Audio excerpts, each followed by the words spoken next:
PSC സഹചാരിയിലേക്ക് സ്വാഗതം. ഇന്ന് നമ്മൾ നോക്കുന്നത് 2024 PSC ചോദിച്ചിട്ടുള്ള ഭൂമിശാസ്ത്രം ചോദ്യങ്ങളാണ്. ഏകദേശം 70ഓളം ചോദ്യങ്ങൾ ഇന്ന് നമ്മൾ നോക്കുന്നുണ്ട്. അതിൽ തന്നെ ഡയറക്റ്റ് ജനറൽ ക്വസ്റ്റ്യൻ പേപ്പർ മാത്രമല്ല, പല ടെക്നിക്കൽ എക്സാമിൻ്റെ ക്വസ്റ്റ്യൻ പേപ്പർ നമ്മൾ അരിച്ച് പെറുക്കിയിട്ട് അതിൻ്റെ അകത്ത് ഒന്നോ രണ്ടോ ക്വസ്റ്റ്യനൊക്കെ ഉണ്ടാവുള്ളൂ. എന്നാലും നമ്മളത് നോക്കി കണ്ടുപിടിച്ച് നിങ്ങളുടെ മുമ്പിലേക്ക് എത്തിക്കുകയാണ്. അപ്പോൾ നിങ്ങൾക്കിത് ഉപകാരപ്പെടുമെന്ന് വിശ്വസിക്കുന്നു. പിന്നെ നിങ്ങളിത് നോക്കുമ്പോൾ പല ക്വസ്റ്റ്യൻസും ജോഗ്രഫി അല്ലല്ലോ, കറണ്ട് അഫെയർ ആണെന്ന് തോന്നും, അല്ലെങ്കിൽ ബയോളജി ആയിട്ട് ബന്ധപ്പെട്ടാണെന്ന് തോന്നും, അല്ലേ? അങ്ങനെ വരാം. വേറെ വേറെ സബ്ജക്റ്റിലുള്ള ടോപ്പിക്കുകൾ സെയിം ആയിട്ട് വരാം. അപ്പം ഞാൻ മാക്സിമം ഈ ജോഗ്രഫീൻ്റെ അകത്ത് വരുന്ന ടോപ്പിക്കുകൾ തന്നെ ഉൾപ്പെടുത്തിയിട്ടുണ്ട്. അത് ചിലപ്പം കറണ്ട് അഫെയർ ആവാം, ചിലപ്പം ബയോളജിയിലുള്ളതാവാം, പക്ഷെ അത് ജോഗ്രഫി ആയിട്ടും കണക്ഷൻ ഉണ്ട്. അതിൽ സിലബസിലെ ഒരു ടോപ്പിക്കിൽ വരുന്ന ഒരു ഭാഗമായതുകൊണ്ടാണ് അത് ഉൾപ്പെടുത്തിയിട്ടുള്ളത്. അപ്പം നമുക്ക് തുടങ്ങാം. ബോട്ടിൻ്റെ ദിശ മനസ്സിലാക്കുന്നതിന് ഡാഷ് ഉപയോഗിക്കുന്നു. Option B compass. കോമ്പസ് എന്ന് പറഞ്ഞാൽ വടക്ക് നോക്കി യന്ത്രം. ഒരു നോട്ടിക്കൽ മൈൽ എത്ര മീറ്ററാണ്? 1854. ഓപ്ഷൻ ഡി ആണ്. ഇപ്പോൾ കിലോമീറ്റർ ആണെങ്കിൽ 1.854. അതുപോലെ മൈല് എത്ര കിലോമീറ്ററാണ്, എത്ര മീറ്ററാണെന്നൊക്കെ ചോദിക്കാം. ഇതിപ്പോൾ ചോദിച്ചത് നോട്ടിക്കൽ മൈലാണ്. അപ്പം മൈൽ എത്ര കിലോമീറ്ററാണ്, ഒരു മൈൽ എത്ര കിലോമീറ്റർ ആണെന്നുള്ളത് അറിയുന്നവർ ഒന്ന് കമൻറ്റ് ചെയ്യുക. ഇനി GPS പ്രവർത്തിക്കുന്നത്? ഓപ്ഷൻ സി ഉപഗ്രഹങ്ങൾ വഴി, അല്ലേ? സാറ്റലൈറ്റ്സ് വഴിയാണ് GPS പ്രവർത്തിക്കുന്നത്. GPS-ൻ്റെ ഫുൾ ഫോം എന്താണ്? Global positioning system. അത് ഓർത്തിരിക്കുക. ഇത് അമേരിക്കേൻ്റെ ഇതാണ്, ഈ സിസ്റ്റം അമേരിക്കേൻ്റെതാണെന്നുള്ളത് കൂടി ഓർത്തിരിക്കുക. ഇനി കേരളത്തിലും ലക്ഷദ്വീപിലും കാലാവസ്ഥാ പ്രവചനങ്ങൾ നൽകുന്ന കേന്ദ്രം? കേരളത്തിലും അതുപോലെ ലക്ഷദ്വീപിലും ഏതാണ്? ഓപ്ഷൻ എ തിരുവനന്തപുരം കാലാവസ്ഥാ നിരീക്ഷണ കേന്ദ്രമാണ്. കാറ്റിൻ്റെ വേഗത അളക്കുന്ന ഉപകരണം? ഓപ്ഷൻ ബി അനിമോമീറ്റർ ആണ്. അപ്പോൾ ബാക്കി ഓപ്ഷൻസിലുള്ളത് കൂടി നിങ്ങൾ കണ്ടെത്തി പഠിക്കുക ഓരോന്നിൻ്റെയും. ഈ ക്വസ്റ്റ്യൻ മാത്രമല്ല, എല്ലാ ക്വസ്റ്റ്യൻ്റെയും. നിങ്ങൾക്ക് എന്തെങ്കിലും സംശയം ഉണ്ടെങ്കിൽ കമൻറ്റ് ചെയ്യുക. അപ്പോൾ എനിക്കറിയുന്നതാണെങ്കിൽ ഞാൻ തിരിച്ച് റിപ്ലൈ തരുന്നതാണ്, അല്ലെങ്കിൽ വേറെ ആരെങ്കിലും നിങ്ങളെ ചോദ്യം കണ്ടിട്ട് നിങ്ങൾക്ക് ഉത്തരം കിട്ടുന്നതായിരിക്കും. അടുത്തത്, മഴ മുന്നറിയിപ്പ് നൽകുമ്പോൾ ഉപയോഗിക്കുന്ന നിറങ്ങൾ ഏതൊക്കെയാണ്? ഓപ്ഷൻ ബി ആണ്. ചുവപ്പുണ്ട്, ഓറഞ്ച് ഉണ്ട്, മഞ്ഞുണ്ട്, പച്ചുണ്ട്. പിന്നെ ഇതിൻ്റെ കൂടെ ഒരു കാര്യം കൂടി പറഞ്ഞുതരാം. ഈ നിറങ്ങൾ ഓരോ അളവിനെ സൂചിപ്പിക്കുന്നുണ്ട്. ഇത്ര മില്ലിമീറ്റർ മഴ പെയ്തിട്ടുണ്ടെങ്കിൽ, അല്ലെങ്കിൽ ഇത്രയ്ക്കും ഇടയിൽ മില്ലിമീറ്റർ മഴ പെയ്തിട്ടുണ്ടെങ്കിൽ, അല്ലെങ്കിൽ സെൻറ്റിമീറ്ററിൽ പറയും. അപ്പോൾ അത് എത്രയും അളവ് എന്നൊക്കെ നിങ്ങൾ പഠിച്ചു വെക്കണം. ചുവപ്പ് എത്രേൻ്റെയും ഇടയിലാണ്. പിന്നെ അത് മില്ലിമീറ്ററിലുള്ള അളവും സെൻറ്റിമീറ്ററിലുള്ള അളവും PSC അങ്ങോട്ടും ഇങ്ങോട്ടൊക്കെ മാറ്റിത്തരും. അതൊന്നും കൺഫ്യൂഷനായി പോയത് കറക്റ്റായിട്ട് പഠിച്ചു വെക്കണം. ഇനി ചവറ കരിമണൽ നിക്ഷേപത്തിൽ ഏറ്റവും കൂടുതൽ കാണപ്പെടുന്ന ധാതു ഏത്? ഓപ്ഷൻ ബി ഇൽമനൈറ്റ് ആണ്. പിന്നെ ഇതിൻ്റെ കൂടെ ഒരു കാര്യം കൂടി പറയാം. ഇൽമനൈറ്റ് എന്ന് പറയുന്നത് ടൈറ്റാനിയത്തിൻ്റെ ധാതു ആണെന്ന് കൂടി ഓർത്തിരിക്കുക. കാരണം ഈ ധാതുക്കൾ എന്ന് പറഞ്ഞൊരു ടോപ്പിക്കും നമ്മുടെ ഈ ജോഗ്രഫിയിൽ വരുന്നുണ്ട്. ഇനി അടുത്തത്, പത്മനാഭസ്വാമി ക്ഷേത്രത്തിലെ ഗോപുര വാതിലുകളിലൂടെ സൂര്യനെ ദർശിക്കാൻ വിഷുവം സാധിക്കുന്നത് ഏത് മാസത്തിലാണ്? ഓപ്ഷൻ എ സെപ്റ്റംബർ മാസത്തിലാണ്. ഈ വിഷുവം എന്ന് പറഞ്ഞ ടോപ്പിക്കൊക്കെ നമ്മുടെ ജോഗ്രഫിയിൽ വരുന്നതാണ്. ഏത് സംസ്ഥാനത്തിൻ്റെ ദേശീയ പുഷ്പമാണ് ബ്രഹ്മകമലം? Option D Uttarakhand. സുവർണ ചതുഷ്കോണം എന്നത് ഒരു ഡാഷാണ്. ഓപ്ഷൻ സി ഒരു ഹൈവേ ആണ്. ഈ റോഡുകൾ, ഗതാഗതം, ഇതൊക്കെ ജോഗ്രഫിയിൽ വരുന്നൊരു ടോപ്പിക്കാണ്. സതീഷ് ധവാൻ സ്പേസ് സെൻറ്റർ സ്ഥിതി ചെയ്യുന്നത് ഏത് സംസ്ഥാനത്തിലാണ്? Option C Andhra Pradesh. അപ്പോൾ ഈ ISRO ആയിട്ട് ബന്ധപ്പെട്ടിട്ടുള്ള ഇതുപോലത്തെ സെൻറ്ററുകൾ, ഇൻസ്റ്റിറ്റ്യൂഷൻസൊക്കെ നമ്മൾക്ക് പഠിക്കണം. ഒക്കെ ജോഗ്രഫിയിൽ വരുന്നുണ്ട്. NHTSA സ്റ്റാൻഡ്സ് ഫോർ, അതായത് ഇതിൻ്റെ ഫുൾ ഫോമാണ് ചോദിക്കുന്നത്. Option B national highway traffic safety administration. ഇതൊരു നാഷണൽ ഹൈവേ അല്ലെങ്കിൽ ഗതാഗതവുമായി ബന്ധപ്പെട്ട ഒരു ഫുൾ ഫോം ആയതുകൊണ്ടാണ് ഇവിടെ ഉൾപ്പെടുത്തിയിട്ടുള്ളത്. ഇനി കുറേ ഇംഗ്ലീഷിലുള്ള കുറേ ചോദ്യങ്ങളും ഇതിൻ്റെ അകത്തുണ്ട്. അതൊക്കെ നമ്മൾ നോക്കാൻ മെനക്കെടില്ല. കാരണം 100 ക്വസ്റ്റ്യൻ നോക്കിയിട്ടുണ്ടെങ്കിൽ 1-2 ക്വസ്റ്റ്യനൊക്കെ കണ്ടുപിടിക്കാൻ പറ്റുള്ളൂ. അപ്പോൾ അത് നിങ്ങൾക്ക് സമയം കൺസ്യൂമിങ് ആയിരിക്കും, കുറേ സമയം നഷ്ടപ്പെടും. അപ്പോൾ അതുകൊണ്ടാണ് നിങ്ങൾക്കിത് ഉപകാരപ്പെടുമെന്ന് വിചാരിച്ചിട്ടാണ് ഇതെല്ലാം കൂടി ഒരൊറ്റ വീഡിയോ ആയിട്ട് നിങ്ങളുടെ മുന്നിലേക്ക് എത്തിക്കുന്നത്. The or of aluminium is, അതായത് അലൂമിനിയത്തിൻ്റെ അയിര് ഏതാണ്? ഓപ്ഷൻ ബി ബോക്സൈറ്റ് ആണ്. PSC എപ്പോഴും ചോദിക്കുന്ന ഒരു ചോദ്യമാണ്. അലൂമിനിയം ബോക്സൈറ്റ് ഓർത്തിരിക്കുക. താഴെ പറഞ്ഞിരിക്കുന്ന ലോഹ അയിരുകളിൽ ഇരുമ്പിൻ്റെ അയിര് ഏതാണ്? Option A siderite. Okay, siderite എന്ന് പറയുന്നത് ഇരുമ്പിൻ്റെ അയിരാണ്. താഴെ പ്രതിപാദിച്ചിരിക്കുന്ന ലോഹങ്ങളിൽ പരിശുദ്ധമായ ഇരുമ്പിന് സമാനമായത് ഏത്? അതായത് പരിശുദ്ധമായ ഇരുമ്പ് ഏതെന്നാണ് ചോദിക്കുന്നത്. Option C wrought iron. Okay, ഈ റോട്ട് അയണിൻ്റെ മലയാളമാണ് പച്ചിരുമ്പ്. ഓക്കെ, അപ്പോൾ ചിലപ്പോൾ പച്ചിരുമ്പ് എന്നായിരിക്കും ഓപ്ഷനിലുണ്ടാവുക. പരിശുദ്ധമായ ഇരുമ്പ്, പച്ചിരുമ്പ്, പരിശുദ്ധം പച്ചിരുമ്പ്, പ്രാസം ഓർത്തിരിക്കുക. ഇനി ബ്ലാസ്റ്റ് ഫർണസിൽ നിന്നും ഉൽപ്പാദിപ്പിക്കുന്ന ലോഹം ഏതാണ്? ഓക്കെ, അത് ഓപ്ഷൻ ഡി പിഗ് അയൺ ആണെന്ന് ഓർത്തിരിക്കുക. ഓക്കെ, ഇനി ഏറ്റവും പരിശുദ്ധമായ ഇരുമ്പ് ഏതാണ്? അതിപ്പോൾ നമ്മൾ നേരത്തെ കണ്ടു അല്ലേ, അതിൻ്റെ അകത്ത് റോട്ട് അയൺ ആണ് കൊടുത്തത്, ഇവിടെ കണ്ടില്ലേ പച്ചിരുമ്പാണ് കൊടുത്തിരിക്കുന്നത്. അപ്പോൾ രണ്ടും ഒന്നാണെന്നുള്ളത് നമ്മൾ അറിഞ്ഞിരിക്കണം. ഇനി the national biodiversity authority is located at. Okay, biodiversity authority എവിടെയാണ്? ഓപ്ഷൻ ഡി ചെന്നൈയിലാണ്. ഓക്കെ, ഈ പ്രകൃതി, വന്യജീവി, അങ്ങനെ കുറച്ച് ടോപ്പിക്കുകളൊക്കെ വരുന്നുണ്ട്. അതുകൊണ്ടാണ് അല്ലേ, നാഷണൽ പാർക്ക്, അങ്ങനത്തെ കുറേ ടോപ്പിക്കുകൾ ഈ ജോഗ്രഫിയിൽ വരുന്നുണ്ട്. Who amongst these is considered the father of geodesy? Option C Eratosthenes. Okay, അപ്പം ഈ ജിയോഡസി എന്നൊരു ശാസ്ത്രശാഖ ഉണ്ട്. അത് നിങ്ങളിലേക്ക് എത്തിക്കാൻ വേണ്ടിയിട്ടാണ് ഈ ഒരു ക്വസ്റ്റ്യൻ മെയിനായിട്ട് ഞാൻ ഇവിടെ ഇട്ടത്. ഓക്കെ, ജിയോഡസീൻ്റെ ഫാദർ എന്ന് ആരാണെന്ന് ചിലപ്പം ചോദിച്ചെന്ന് വരില്ല, പക്ഷേ ജിയോഡസി എന്താണെന്ന് നിങ്ങൾ അറിഞ്ഞിരിക്കണം. ജിയോഡസി is the science of accurately measuring and understanding the earth's geometric shape, orientation in space and gravity field. അതായത് ഭൂമിയുടെ ആ ഒരു ജോമെട്രിക് ഷേപ്പും അതിൻ്റെ ഓറിയൻറ്റേഷൻ, സ്പേസിലുള്ള അന്തരീക്ഷത്തിലുള്ള ഈ സ്പേസിലുള്ള ഓറിയൻറ്റേഷനും അതുപോലെ ഗ്രാവിറ്റി ഫീൽഡ്, ഇതിനൊക്കെ പറ്റിയിട്ടുള്ള ഒരു പഠനശാഖയാണ് ജിയോഡസി എന്നുള്ളത് ഓർത്തിരിക്കുക. അടുത്ത question, which of the following statement is are correct about continental drift theory? Okay, ഈ കോണ്ടിനെൻ്റൽ ഡ്രിഫ്റ്റ് തിയറി എന്ന് പറയുന്നത് ഇമ്പോർട്ടൻ്റ് ആണ്, PSC ചോദിക്കാറുണ്ട്. ഓപ്ഷൻ വരുന്നത്, കറക്റ്റ് ഉത്തരം വരുന്നത് ഓപ്ഷൻ ഡി ആണ്, only 1 and 3. The earth is divided into 3 layers. ഏതൊക്കെയാണ്? Sial, sima and nife. Okay, അത് ശരിയാണെന്നാണ് പറയുന്നത്. അടുത്തത് മൂന്നാമത്തത്, after fragmentation the continents drifted equatorwards and westwards. അതായത് നമ്മുടെ ഭൂമധ്യരേഖേൻ്റെ അടുത്തേക്കും പിന്നെ പടിഞ്ഞാറ് ഭാഗത്തേക്കുമാണ് ഈ കോണ്ടിനെൻറ്റ്സ് ഒക്കെ ഈ സ്പ്ലിറ്റായ സമയത്ത് സഞ്ചരിച്ചു കൊണ്ടിരുന്നത് എന്നാണ് പറയുന്നത്. അത് ശരിയാണ് എന്നാണ് നമ്മുടെ ഉത്തരത്തിൽ പറയുന്നത്. ഓക്കെ, ഞാൻ ഇതിൻ്റെ മലയാളം കൂടി നിങ്ങൾക്ക് പറഞ്ഞു തരാൻ ശ്രമിക്കുന്നുണ്ട്. അപ്പം ഇംഗ്ലീഷ് ബുദ്ധിമുട്ടുള്ളവർക്ക് അത് ഉപകാരപ്പെടുന്നു വിശ്വസിക്കുന്നു. പ്രത്യേകിച്ച് നമ്മൾ ഈ പല എക്സാമ്പിളും മലയാളത്തിലാണ് എഴുതുക. അപ്പോൾ നമ്മൾ മലയാളമാണ് കൂടുതലും പഠിക്കേണ്ടത്. ഓക്കെ, ഡിഗ്രി ലെവലിലേക്കൊക്കെ വരുമ്പോഴാണ് ഇംഗ്ലീഷ് കൂടുതലായിട്ടും വരുന്നത് അല്ലേ. അപ്പം നിങ്ങൾ മലയാളത്തിൽ തന്നെ മാക്സിമം ഈ 10th ലെവൽ പരീക്ഷകളൊക്കെ പഠിക്കാൻ ശ്രമിക്കുക. അടുത്തത് രണ്ടാമത്തെ ഓപ്ഷൻ തെറ്റാണെന്ന് പറയുന്നത്. Both continents and oceans are in motion. Oceans മോഷനിലില്ല, കോണ്ടിനെൻറ്റ്സ് അല്ലേ, ഭൂഖണ്ഡങ്ങളാണ് സ്പ്ലിറ്റായിട്ട് മൂവ് ചെയ്തുകൊണ്ടിരിക്കുന്നത് അല്ലേ. അടുത്തത് അസേർഷൻ, പിന്നെ അതിൻ്റെ റീസണും അങ്ങനെയാണ് കൊടുത്തിട്ടുള്ളത്. അതായത് ഒരു സ്റ്റേറ്റ്മെൻറ്റ് തരും, പിന്നെ അതിൻ്റെ കാരണം അതാണ് ഉദ്ദേശിക്കുന്നത്. ഓക്കെ, അപ്പോൾ അസേർഷൻ എന്ന് പറയുന്ന ഒരു സ്റ്റേറ്റ്മെൻറ്റ് എന്താണെന്ന് നോക്കാം. Tropical easterly jet streams occur near tropopause over the land area between Africa and South East Asia. Okay, അതായത് ഈ ട്രോപ്പിക്കൽ ഈസ്റ്റേർലി ജെറ്റ് സ്ട്രീം ഉണ്ട്.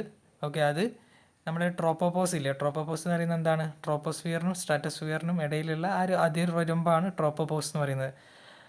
ഓക്കെ, അപ്പോൾ അതിൻ്റെ അടുത്തുകൂടിയാണ് സഞ്ചരിക്കുന്നത് ഏതൊക്കെ ഭൂഖണ്ഡങ്ങൾ, അതായത് ആഫ്രിക്കയ്ക്കും സൗത്ത് ഈസ്റ്റ് ഏഷ്യയ്ക്കും ഇടയിൽ ഉള്ള. ഓക്കെ, അപ്പോൾ ആഫ്രിക്കേൻ്റെയും സൗത്ത് ഈസ്റ്റ് ഏഷ്യൻ്റെയും ഇടയിൽ ഈ ജെറ്റ് സ്ട്രീംസ് സഞ്ചരിക്കുന്നത് ട്രോപ്പോപോസിലൂടെ ആണെന്നാണ് പറയുന്നത്. അപ്പോൾ അതിൻ്റെ കാരണം എന്താണെന്ന് വെച്ചിട്ടുണ്ടെങ്കിൽ, the subtropical jet streams shift northwards to the Himalayas in summer. കാരണം പറയുന്നത് ഈ സമ്മർ സീസൺ അല്ലെ, ഉഷ്ണകാലത്ത് ഈ ജെറ്റ് സ്ട്രീംസ് നോർത്ത് വേർഡ്സ്, അതായത് വടക്ക് വശത്തേക്ക് ഹിമാലയത്തിൻ്റെ ആ ഒരു ഭാഗത്തേക്ക് സഞ്ചരിക്കുന്നുണ്ട് ഈ സമ്മർ സീസണിൽ. അപ്പോൾ അതുകൊണ്ടാണ് ഇത് ഈ ആഫ്രിക്കേൻ്റെയും സൗത്ത് ഈസ്റ്റ് ഏഷ്യേൻ്റെയും ഇടയിൽ സഞ്ചരിക്കുമ്പോൾ ഈ ട്രോപ്പോപാസിലൂടെ സഞ്ചരിക്കുന്നതെന്നാണ് പറയുന്നത്. അപ്പോൾ ഇത് option A, both assertion and reason are correct and reason is the correct explanation of the assertion. അതായത് ഈ രണ്ട് സ്റ്റേറ്റ്മെൻറ്റും ശരിയാണ്, അതിൽ ഈ റീസൺ കൊടുത്തത് ആ ഒരു സ്റ്റേറ്റ്മെൻറ്റിൻ്റെ അസേഷൻ്റെത് കറക്റ്റ് എക്സ്പ്ലനേഷൻ ആണെന്നാണ് പറയുന്നത്. ഇത് ഈ ഒരു രീതിയിലും PSC ചോദിക്കാറുണ്ട്. അസേഷൻ തരും, റീസൺ തരും, എന്നിട്ട് അസേഷനും റീസണും ശരിയാണ് അല്ലെങ്കിൽ അസേഷനും റീസണും ശരിയല്ല അങ്ങനെയൊക്കെ പറഞ്ഞിട്ട് തരും. ഓക്കെ, അപ്പോൾ ഈ ഒരു ചോദ്യ രീതിയും കൂടി നിങ്ങൾ നോക്കി വെക്കുക. ഇനി അടുത്തത് 19ാമത്തെ ചോദ്യമാണ് match the layers of the atmosphere with respective characteristics. അതായത് അന്തരീക്ഷത്തിലെ കുറേ പാളികളുണ്ട് അല്ലേ, അപ്പോൾ ആ പാളികളും അതിൻ്റെ പ്രത്യേകതകളും ഇമ്പോർട്ടൻ്റ് ആണ്, പി.എസ്.സി ചോദിക്കാറുണ്ട്. ഓക്കെ, അപ്പോൾ ഓപ്ഷൻ ബി ആണ് ശരി. അതായത് എ ട്രോപ്പോസ്ഫിയറിൻ്റെ പ്രത്യേകത എന്താണ്, 3ാമത്തെ വരും.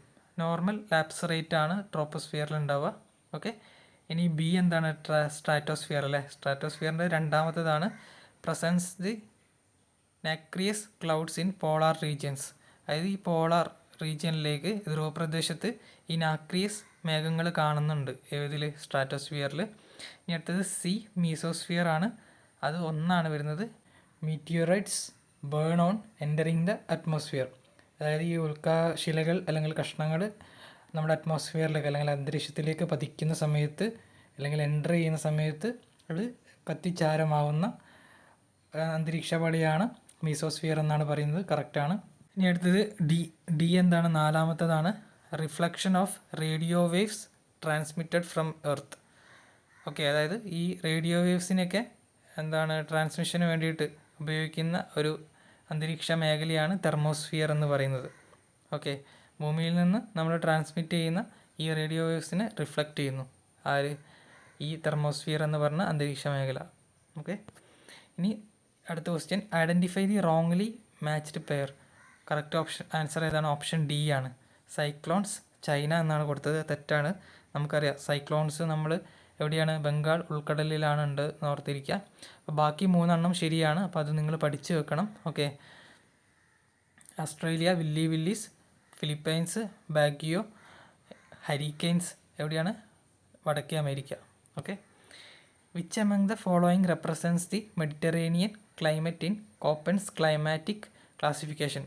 ഈ കോപ്പൻസ് ക്ലൈമാറ്റിക് ക്ലാസിഫിക്കേഷൻ നമ്മൾ ജനറലി എവിടെയും അത്ര പെട്ടെന്ന് കാണില്ല, പക്ഷേ ഇതിപ്പം ഇതൊരു NCERT ടോപ്പിക്കാണ്, അതായത് +1 +2 ഒരു ചാപ്റ്ററിലുള്ള ഒരു ടോപ്പിക്കാണ്, അത് PSC ചോദിക്കാറുണ്ട്. അപ്പോൾ അത് കണ്ടതുകൊണ്ടാണ് ഞാൻ ഈ ഒരു ക്വസ്റ്റ്യൻ എടുത്ത് ഇതിലിട്ടത്. ഇപ്പോൾ ഇവിടെ ഓപ്ഷൻ ബി ആണ് വരുന്നത്, CS.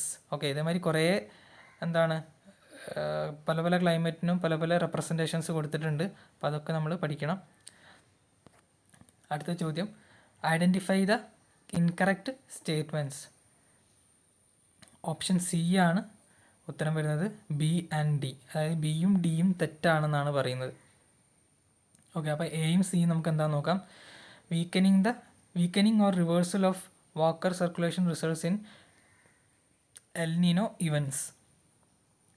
ഇനി സി ഏതാണ്, La Nina events occur due to the strengthening of Walker circulation. അപ്പം നിങ്ങളിതിൻ്റെ ഇത്രയും ഡീറ്റെയിൽ ആയിട്ട് നിങ്ങൾ പഠിക്കണം എന്നില്ല, പക്ഷെ അറ്റ്ലീസ്റ്റ് നിങ്ങൾ ഈ എൽ നിനോ അല്ലെങ്കിൽ ലാനീന ഈ 2 പേര് നിങ്ങളിലേക്ക് എത്തിക്കാൻ വേണ്ടിയിട്ടാണ് ഈ ഒരു ക്വസ്റ്റ്യൻ കൊണ്ടുവന്നത്. ഈ എൽ നിനോ അല്ലെങ്കിൽ ലാനീന എന്നാൽ എന്തൊക്കെയാണെന്നുള്ളത് പഠിച്ചു വെക്കണം, അതിൻ്റെ മലയാളത്തിലുള്ള അർത്ഥം എന്താണെന്ന് പഠിച്ചു വെക്കണം. 2നും 2 അർത്ഥങ്ങളൊക്കെ ഉണ്ട്. ഓക്കെ, അതൊക്കെ പ്രത്യേകം PSC ചോദിക്കാറുണ്ട്. അത് നിങ്ങൾ സെർച്ച് ചെയ്തിട്ടുണ്ടെങ്കിൽ കിട്ടും, ഈ ഒരു പേര് സെർച്ച് ചെയ്തിട്ടുണ്ടെങ്കിൽ അതിനെ പറ്റിയുള്ള കുറച്ച് ഫാക്ട്സ് കിട്ടും. പ്രത്യേകിച്ച് ഈ ടെലഗ്രാമിലൊക്കെ ആണെങ്കിൽ നിങ്ങൾക്ക് കുറച്ചും കൂടി ഡീറ്റെയിൽസ് ഇതിൻ്റെ PDF-കളും കാര്യങ്ങളിലൊക്കെ കിട്ടും. Okay, which among the following clouds are capable of producing thunder storms. Option A cumulo nimbus മേഘങ്ങളാണ് എന്താണ് ഈ തണ്ടർ സ്റ്റോമിനൊക്കെ കാരണമാവുന്നത്. ഇനി അടുത്തത് 3 important environment acts of India and the years in which these came into effect is given. Identify the correct pair or pairs. അപ്പോൾ option D ആണ് correct, only 1. Okay, അതായത് ഹസാർഡസ് വേസ്റ്റ് മാനേജ്മെൻറ്റ് റൂൾ 1989 അതൊരു ശരിയാണ്. ബാക്കി 2 തെറ്റാണെന്നാണ് പറയുന്നത്. Environment protection ആക്റ്റും അതേമാതിരി ഇത് air ആക്റ്റും തെറ്റാണ്. ഓക്കെ, അപ്പോൾ അതിൻ്റെ വർഷങ്ങൾ നിങ്ങൾ അറിയുന്നവർ കമൻറ്റ് ചെയ്യുക. ഓക്കെ, അതും ഇമ്പോർട്ടൻ്റ് ആണ്, അതും PSC ചോദിക്കാറുണ്ട്. ഓക്കെ, എയർ ആക്ട് അതായത് വായുമലിനീകരണം നിയന്ത്രണ നിയമം, അതേമാതിരി എൻവയോൺമെൻറ്റ് പരിസ്ഥിതി സംരക്ഷണ നിയമം, അപ്പോൾ ഇതൊക്കെ ചോദിക്കാറുണ്ട്. Match the following. Environmental movements ഉണ്ട് ഒരു സൈഡിൽ, മറ്റേ സൈഡിൽ അതിൻ്റെ ലീഡേഴ്സാണുള്ളത്. അപ്പം ഓപ്ഷൻ ഡി ആണ് കറക്റ്റ്. 1 സൈലൻറ്റ് വാലി മൂവ്മെൻറ്റ് ആരാണ്, സുഗതകുമാരിയാണ്. ചിപ്കോ മൂവ്മെൻ്റ് ആരാണ്? സുന്ദർലാൽ ബഹുഗുണിയാണ്. നർമ്മദ ബച്ചാവോ ആന്തോളൻ ആരാണ്? മേധ പട്കറാണ്. ഇത് മാത്രമല്ല, ഇതിൽ കൂടുതൽ എൻവയോൺമെൻറ്റൽ മൂവ്മെൻറ്റ്സ് ഉണ്ട്, അതൊക്കെ നിങ്ങൾ കണ്ടെത്തി പഠിക്കുക. Okay. What are the 3 R's strategies that are useful and practised for conserving natural resources? Okay. അപ്പോൾ ഈ നാച്ചുറൽ റിസോഴ്സസ് സംരക്ഷിക്കാനുള്ള ഈ 3R സ്ട്രാറ്റജി ഉണ്ട്. ഈ 3Rൻ്റെ ഫുൾ ഫോം ആണ് ചോദിക്കുന്നത്. ഓക്കെ. ഇത് ഈ കറക്റ്റ് ഓർഡറിൽ തന്നെ നിങ്ങൾ പഠിച്ചു വെക്കണം. ഓർഡറൊക്കെ അങ്ങോട്ടും ഇങ്ങോട്ടും തെറ്റിച്ചിട്ടൊക്കെ തരും. ഓക്കെ. അപ്പം ഓപ്ഷൻ ബി റെഡ്യൂസ് ആദ്യം വരും, പിന്നെ റീയൂസ്, അത് കഴിഞ്ഞിട്ട് recycle. Okay. Reduce, reuse, recycle. അപ്പോൾ നിങ്ങൾ ഇതിൻ്റെ നടുവിലുള്ള ഒരു അക്ഷരം, മെയിൻ അക്ഷരം നിങ്ങൾ നോക്കിയാൽ മതി. കാരണം റെഡ്യൂസിൻ്റെത് ഡി ആണ്, റീയൂസിൻ്റെ യു ആണ്, റീസൈക്കിളിൻ്റെ ഒരു പ്രധാന അക്ഷരമായിട്ട് ഒരു വെറൈറ്റി അക്ഷരം എന്ന് പറയുന്നത് വൈ ആണ്. അപ്പോൾ അതൊരു ആൽഫബറ്റിക്കൽ ഓർഡറിലല്ലേ, അപ്പോൾ ആ ഒരു ആൽഫബറ്റിക്കൽ ഓർഡർ ഓർത്തിരുന്നാൽ മതി. ആദ്യം റെഡ്യൂസ് ഡി വരും, പിന്നെ റീയൂസിൻ്റെ യു, പിന്നെ റീസൈക്കിളിൻ്റെ വൈ, അങ്ങനെ ഓർത്തിരിക്കുക. ഓക്കെ. ഓപ്ഷൻ ബി ആണ് ഉത്തരം. ഇനി അടുത്തത് crop rotation in many parts of the world is done in order to preserve dash. Okay. ഈ ക്രോപ്പ് റൊട്ടേഷൻ അല്ലെങ്കിൽ വിളകൾ മാറി മാറി എന്താണ് കൃഷി ചെയ്യും. ഒരു വിള കൃഷി ചെയ്ത് കഴിഞ്ഞതിന് ശേഷം പിന്നെ ആ സ്ഥലത്ത് വേറെ വിളയായിരിക്കും കൃഷി ചെയ്യുക. അപ്പോൾ ഇങ്ങനെ ഈ ക്രോപ്പ് റൊട്ടേഷൻ എന്തിനാണ് ചെയ്യുന്നതെന്ന് ചോദിച്ചിട്ടുണ്ടെങ്കിൽ option D soil fertility maintain ചെയ്യാൻ വേണ്ടിയിട്ടാണ്, അല്ലേ, പ്രിസർവ് ചെയ്യാൻ വേണ്ടിയിട്ടാണ്. അതായത് മണ്ണിൻ്റെ ഫലപുഷ്ടി നിലനിർത്താൻ വേണ്ടിയിട്ടാണ്. ഒരേ വിള തന്നെ ചെയ്യുമ്പം അതിൻ്റെ അകത്തുള്ള പ്രധാന എന്താണ് പ്രധാന ഘടകങ്ങളൊക്കെ ഉണ്ടാവുമല്ലോ, എലമെൻറ്റ്സ് ഉണ്ടാവും, മൂലകങ്ങളൊക്കെ ഉണ്ടാവും. അത് ഒരു സസ്യം തന്നെ അത് വലിച്ചെടുത്ത് ആ മണ്ണിന് അത് പിന്നെ ഇല്ലാതെയായി പോകും. ഓക്കെ. അപ്പോൾ അതുകൊണ്ടാണ് പല പല വിളകൾ മാറി മാറി ചെയ്യുന്നത്. അടുത്തത് where is the headquarters of the survey of India located? ഇത് ഇമ്പോർട്ടൻ്റ് ആണ്. സർവേ ഓഫ് ഇന്ത്യൻ്റെ headquarters option B Dehradun. Dehradun എവിടെയാണ്? ഉത്തരാഖണ്ഡിലാണ്. ചിലപ്പം സ്ഥലം ചോദിക്കും, അല്ലെങ്കിൽ സ്റ്റേറ്റ് അല്ലെങ്കിൽ സംസ്ഥാനമായിരിക്കും ചോദിക്കുക. അപ്പോൾ രണ്ടും പഠിക്കണം. അടുത്തത് the state that does not share boundary with Nepal. Option D Himachal Pradesh. Himachal പ്രദേശാണ് നേപ്പാളായിട്ട് ബൗണ്ടറി ഇല്ലാത്തത്. ബൗണ്ടറി ഇല്ലാത്ത ഏതാണെന്നാണ് ചോദിക്കുന്നത്, അത് ഹിമാചൽ പ്രദേശാണ്. അപ്പോൾ ബാക്കി 3 എണ്ണത്തിന് നേപ്പാളായിട്ട് ബൗണ്ടറി ഉണ്ട്. ഉത്തരാഖണ്ഡിനും വെസ്റ്റ് ബംഗാളും ബീഹാറും ഒക്കെ നേപ്പാളായിട്ട് ടച്ച് ചെയ്യുന്നുണ്ട്. Okay. The confluence of tributaries of Alaknanda Ganga is given. Which one is correctly matched? Okay. ഇത് ചില നദികളുടെ സംഗമസ്ഥാനങ്ങളാണ് കൊടുത്തിട്ടുള്ളത്. അത് ഏതൊക്കെയാണ് കറക്റ്റ് പേരെന്നാണ് ചോദിച്ചിട്ടുള്ളത്. അപ്പോൾ ഓപ്ഷൻ എ മാത്രമാണ് ഇവിടെ കറക്റ്റ് ആയിട്ടുള്ളത്. അളകനന്ദയും ഭഗീരഥയും കൂടിച്ചേരുന്ന സ്ഥലമാണ് ദേവപ്രയാഗ്. അപ്പോൾ ബാക്കി ചില കൂടിച്ചേരുന്ന സംഗമസ്ഥാനങ്ങളുടെ പേരാണ് താഴത്ത് കൊടുത്തിട്ടുള്ളത്. രുദ്രപ്രയാഗ്, പിന്നെന്താണ് കർണപ്രയാഗ്, നന്ദപ്രയാഗ്, വേറെയുണ്ട്. ഓക്കെ. അപ്പോൾ ഇതൊക്കെ നിങ്ങൾ പഠിച്ചു വെക്കണം. ഓക്കെ. അത് പിന്നെ ഏതൊക്കെ നദികളാണ് ഈ സംഗമസ്ഥാനത്ത് ചേരുന്നതും പഠിച്ചു വെക്കണം. കാരണം ഇത് ഇതേമാതിരി തന്നെയാണ് പി എസ് സി ചോദിക്കുക. ചിലപ്പം ചേരുംപടി ചേർക്കാനും ചോദിക്കും, അല്ലെങ്കിൽ ഇതേമാതിരി കറക്റ്റ് പെയറായിട്ടുള്ളത് ഏതാണെന്നും ചോദിക്കാം. Identify the correct order of most populous. ഇപ്പോൾ നിങ്ങൾ ഞാൻ ഈ ചോദ്യങ്ങൾ പറയുന്നതിനിടയിൽ ഈ ചോദ്യ മേഖലകൾ കൂടി പറയുന്നുണ്ട്. അപ്പോൾ അത് നിങ്ങൾ വേണമെങ്കിൽ ഒന്ന് നോട്ട് ചെയ്ത് വെക്കുക. എന്നിട്ട് അതിനെ പറ്റിയിട്ടുള്ള കൂടുതൽ ഡീറ്റെയിൽസ് സെർച്ച് ചെയ്തിട്ട് കണ്ടുപിടിക്കുക. കാരണം ഈ ഒരു മേഖലയിൽ നിന്ന് ചോദ്യങ്ങൾ റിപ്പീറ്റായിട്ട് വന്നുകൊണ്ടേയിരിക്കും.